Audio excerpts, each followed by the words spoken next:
Okay, so going into this movie, I have to, in all honesty, I didn't have that much knowledge about the sort of country music genre, in truth.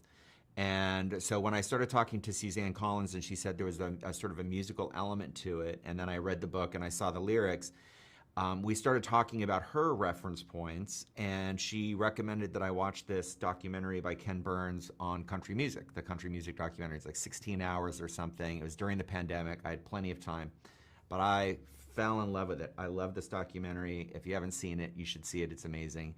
But what was also great is that I actually really fell in love with the era and the genre of music that we're touching on in this. And so I think it's like the second episode of this documentary, we get down into kind of West Virginia, and it's sort of focusing in on like the Carter family, Maybelle Carter, and that sound that comes out of West Virginia and Appalachia. And I just fell in love with it. I play guitar, and I suddenly wanted to learn how to play guitar like Maybelle Carter, and I just loved the sound. And this was in early days of starting to record people and putting out records. And so then we went and we hired Dave Cobb, a great Nashville-based producer and songwriter, who also has a vast knowledge of country music, and gets this genre and this tone specifically. He put together this great little band, and he wrote the chords and the melodies for the music that Suzanne had already written.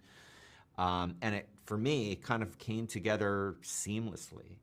And the next worry, I will say, is Rachel has an amazing voice, but we didn't know if she was going to translate to this kind of music. But the thing is that she got it instantly, like hardly with any coaching from Dave. She was already had a little bit of the dialect going into it, just fully understood and zoned in and got it, and it was amazing. And then could sing, honestly, live on set. Everything we did in the movie, she sang live.